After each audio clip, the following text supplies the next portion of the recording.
From awaytogarden.com and robinhoodradio.com, this is A Way to Garden with Margaret Roach, your weekly invitation to dig in and grow. The garden might be mostly sleeping where I live, but it's not out of mind by any means. I keep going back to a couple of conversations that I had on the program with guests this last year. Discussions aimed at helping all of us who garden to think about tying things together better visually, about making more successful design decisions.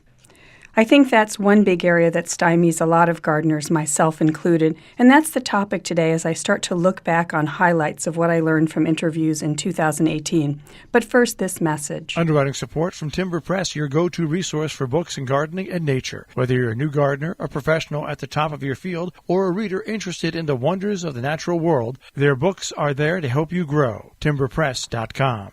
Where to put what, a bed, a border, a patio, or even several different plants in relationship to one another can be elusive, to say the least. One conversation that really stayed with me, and also one of the most popular interviews of 2018 with listeners, was my chat with Susan Morrison, a California-based garden designer and author of The Less is More Garden, a book that really helps us try to identify what our signature style is. In an anecdote in the book's introduction, Susan talks about visiting two women's gardens near each other on the same day, each with its very own distinctive style, despite the fact that each garden was relatively small and, again, practically neighbors. They could not have been more different. One was all about color, the other nearly flowerless and all about textural plays. To me, that really speaks to what the goal is, bottom line, to establish what Susan calls a signature style of our own. I love that idea, not to mimic something in particular or follow some set of rules from some lofty textbook on landscape architecture, but to put our signature on our garden. I asked Susan about what happens the first time she walks through a garden with a prospective client and what she tries to get them to think about as the focus of the exercise. That first visit involves slowing down the owner's thinking, something we would all benefit from doing as we look around our own places with an eye to improvement. Susan tries to get at what she calls the 3 W's, and she'll explain that in just a second, and other strategic insights that are especially critical when thinking about a backyard-sized garden of the proportions common to most American homes, where you simply can't do everything. So where does this evaluation process begin? Well, here's how Susan described it to me.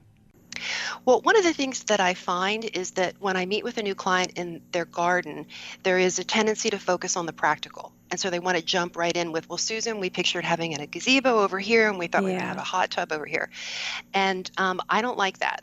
And I'm not a designer. I don't send out a questionnaire in advance. I kind of feel like we're asked to answer surveys all the time anymore. I feel like I can't get a bottle of shampoo without being asked about my experience. But I do, once I get there, like to drill down. And what I try to do is move people away from what they want in their garden and instead start with what I call the 3 W's. And those W's are, what will you be doing in the garden? When will you be outside? And who will be with you? So in essence, we want to start with your lifestyle, your experiences. How are you going to use the space? Don't tell me what you want. Tell me what you want to do. And then together we'll figure out what that means. In Susan's writing and in our interview, I picked up on another phrase of hers that stuck with me as a goal for my garden and might help you too. One of her mantras I really loved was the idea she calls less space, more enjoyment. Again, a tactic that zeroes in on realizing the action-packed potential of the average American yard. I asked her to explain that to me. Yes, and it's basically taking a negative and making it a positive. Right. Because there are so many fantastic things about a small garden. You're right up close to all of the action all of the time. You never miss anything, and you can really spend a lot less time in your garden and still have something that comes out really beautifully. And again, it's not the idea of the 3 W's as well. I use that with all of my clients, regardless of the size of their garden. But in a small garden, you do have to work a little bit harder to create what you want because you just don't have an unlimited canvas. And so those ideas become even more important. And in fact, I think of those three W's, the most important one is, what do you want to do in the garden? Mm-hmm. And you had said at the beginning, if I came out to your gigantic space, but imagine you have a smaller space, and to help you get started, I would start to ask you those questions. What is it that you like to do when you're outside? And an example that I give in the book, because this actually comes up fairly often, is someone will tell me that they like to cook outside.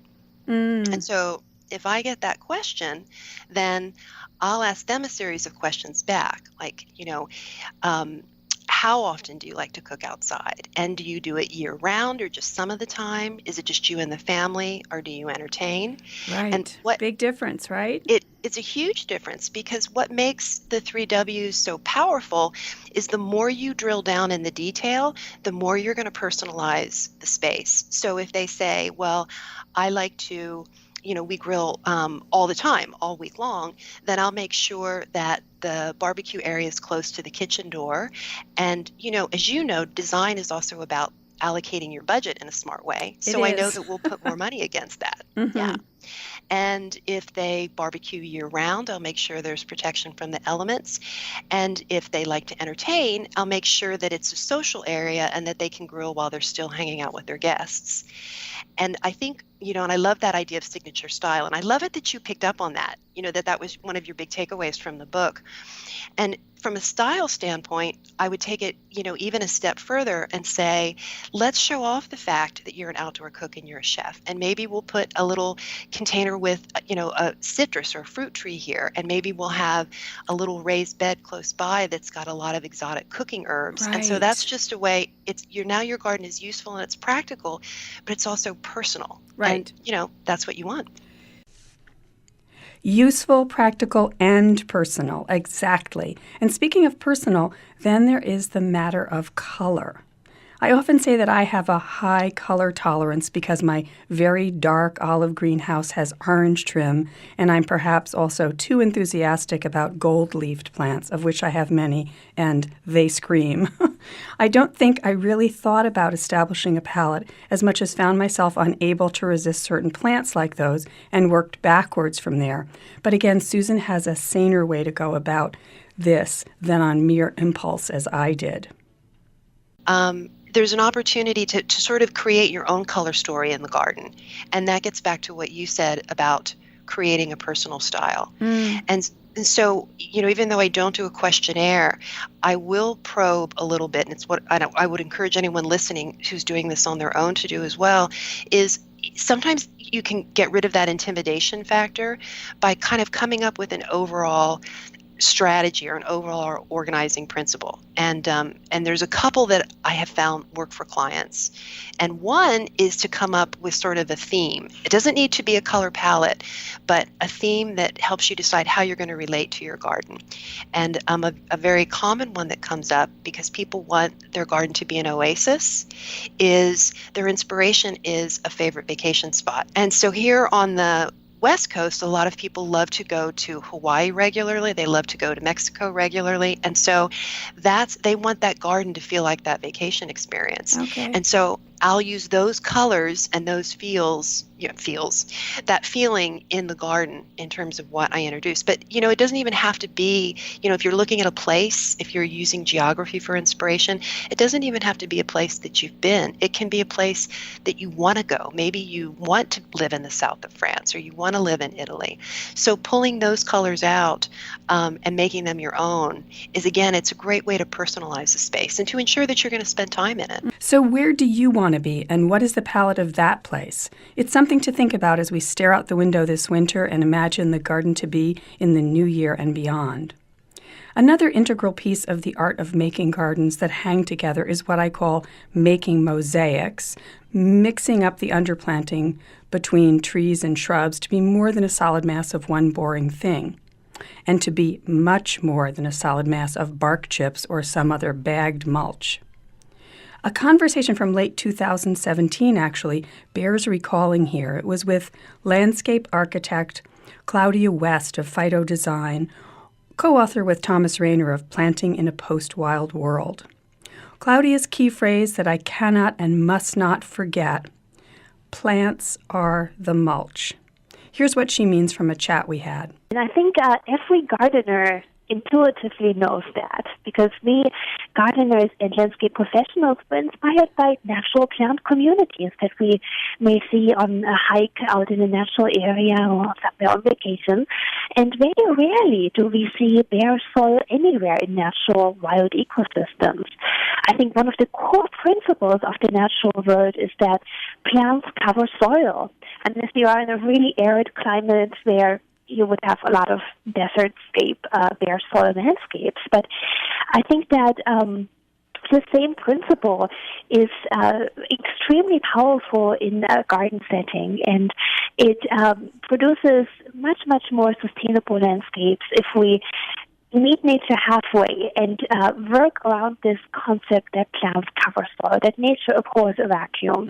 I think that instead of mulching with wood, working with plants like they're designed in evolutionary terms to grow on this planet is beneficial in many, many different ways. It doesn't only look more inspiring and beautiful to create lush, dense planting that mimics how plants arrange themselves in the wild, but it also provides denser habitat for some of the beautiful wildlife we so enjoy in our gardens.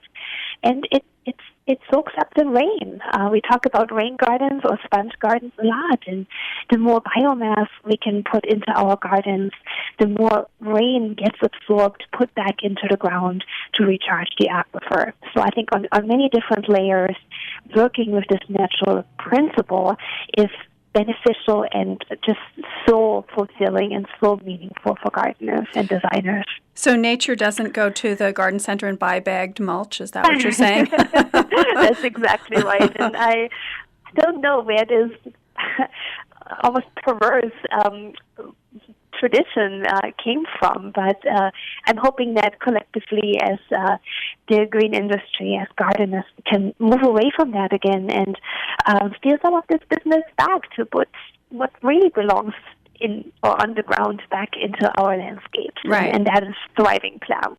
Good news. Claudia emphasizes that the off-season, like right about now, is maybe the best time for figuring out what enhancements would benefit the garden. And more good news, we probably don't need to rip out everything and start from scratch, not by any means. Her insight. I think every existing garden can be massaged into the planting that you envision, that resonates personally and creates just a wonderful outdoor space that enriches our lives. It sometimes helps breaking up the different tasks into individual achievable steps there. Sometimes a really good time to analyze your own garden is to wait until winter, when you can often see trees and shrubs more clearly, and some of the ground vegetation has died back just a little bit to give you a little bit more clarity over the framework of the design. And that sometimes allows you to edit a little bit. You to either insert more trees if you would prefer a more sheltered, shaded landscape, or if you prefer a little bit more open space and room to see and maybe put up a wonderful bird feeder and enjoy them in an open clearing on your property, then that is a really good time to edit away maybe some of the obstructions there. So that is something that could be done in the time of year when we tend to do a little less gardening, just some editing. Right, okay. And then at other times of year, I think it's a wonderful exercise is to analyze your events, your seasonal themes in the garden, to see what you have blooming a certain time of year and how you could enhance these events strategically by placing either more of the same plant in there or more with a similar color to strengthen these themes even more. So by kind of breaking this big task up into smaller goals and actions, it often becomes a lot more clear and achievable to edit an existing garden. But by no means do you have to start over and start from scratch. Oh, thank goodness, Claudia, because I'd be up the creek if I had to start over. Sometimes it's as simple as adding maybe a little bit of ground cover under your taller perennials, your shrubs, and your trees. Maybe that's all your garden needs. The tricky part, of course, is how to put the living mulch, the ground covering underplantings, together. Claudia West would say, at least in part, to look for inspiration in how nature forms plant communities. What kinds of things knit well with what others functionally in meadows and on the woodland floor, for example. An interview in 2018 reminded me of what to keep in mind as we prepare to combine things. It was a chat with Marietta O'Byrne, a garden designer and hellebore breeder from Northwest Garden Nursery in Eugene, Oregon. She calls her mixed plantings tapestries, and her recent book is entitled A Tapestry Garden. You speak of underplantings. They can be aggressive, but they have to have an easy root system. For example, Lamium Silver Nancy. I love that silver glow. Well, it spreads fast, but you just lift it up. If it's too far, you don't want it, you can lift it very easily and remulch every year with what's called Steel Plus here, with a compost. So that's why I mentioned Vinca. Once you have Vinca, deep-rooted, you've got it. And you want to get rid of it, you never will. So you have to choose a little bit at the beginning when you start, what is the root system of this ground cover? Can I edit? Can I, if I don't like it, even take it out? Or is this something that's going to overwhelm me? So that's, I think, to start. And then we start with seasonal ones. Okay. Bulbs like trilliums, lots of trillium in spring. They don't look so good when they go over, and you can't just cut them off. But then there are other plants like epimediums, which I highly recommend, every kind. Yes. Very drought tolerant and beautiful all season long and even in winter. And other ground covers that will hide the going over of the early ones, as anemone nemorosa, another favorite. All the various colors, blue, pink, white, even green. Beautiful in spring, then they finish blooming, and slowly their foliage dies. By July, it's pretty much gone, but there are some kind of dying, not so pretty looking leaves at the edges, but I just take my hand, I just rip it out. So then it goes underground with its rhizomes and waits for next spring. So it's easy. Or you have, let's say, an epimedium grow over it that you've shorn in early spring or late winter. Right. And then that hides it. Or I have big-leaved Chinese Mayapples, which hide everything. Oh, they're so wonderful. And I love them. Some of the pictures, podophyllums, yes? Is that what yes. Yes. And once they start running, they eventually, when you have them for about 6, 8, 10 years, then they start multiplying. But you don't want to leave somewhere, you pull it out. It's no big deal. So that brings up then, you're talking first about choosing for sort of sequence and one kind of hiding the gone by remains of the other, or you do some editing, clean up yourself to help hide it. So you're talking about sequence, picking for sequence. And then you just hinted with the Mayapples about sort of the boldness. If people don't know that plant, the Chinese Mayapples, they're really bold. I mean, our American one is too, but these are really even bolder. And so, what about texture? Is that something else? Do you make these mixed tapestries with texture in mind? Very important texture. For example, I love pulmonarias. They make a very nice ground cover too. And you choose silver ones, for example. Then you can mix those with the silver fern, the Atherium niponicum, the Japanese silver fern, the painted fern. Yes. Well, you have similar colors, but totally different textures. And that, your eye just zeroes in on that. That, you can't walk by there like, saying Vinca again. Poor old Vinca. You have to look at it, Yes. And it's just beautiful. Every time I walk by, I go, oh, that's really pretty. No, you can't just walk by one of Marietta's tapestries. Photos that I'll post on the blog with the transcript of the show will prove that to you. So what do you think? Are there areas of your garden that could be enlivened by mixing it up a little more in this mosaic, aka tapestry manner, where plants are the very appealing mulch? Do tell me, please, whether in comments or using the contact form on awaytogarden.com or on Facebook or Instagram. Tell me what stymies you design-wise in your garden. Your input will help me plan what experts to invite and what topics to cover in the year ahead, so I'd much appreciate hearing from you. And before I say goodbye for today and almost for 2018, one more quick tip from Susan Morrison and her book about signature style. The tip is ask for help. Even Susan, with all her expertise, likes the benefit of another set of eyes. We were talking about what the first thing people ask her is when she visits them, and here's what she said. I think that people ask this question in different ways, but the number one thing is people say, my garden doesn't hang together. Yes. It's some version of, I have these things that all work fine, but I don't feel like they go together. I don't feel like they have a garden, or that I really have a garden. Mm-hmm. And it makes sense that that would be where someone would say, okay, I need a fresh set of eyes to come in, because you look at your own space for so long and you know it's not quite right, but you can't figure out what it is. And so I'd say that's the number one question. And that's where, even if it's not a designer, if that's your question, bringing in any set of fresh eyes is really important. And I have to tell you, I actually have a new home that I moved into 2 years ago. Oh. And designers are obsessed with asking every designer who comes over to their house what they should do. So go ahead, invite someone over for that fresh set of eyes. Thanks for listening.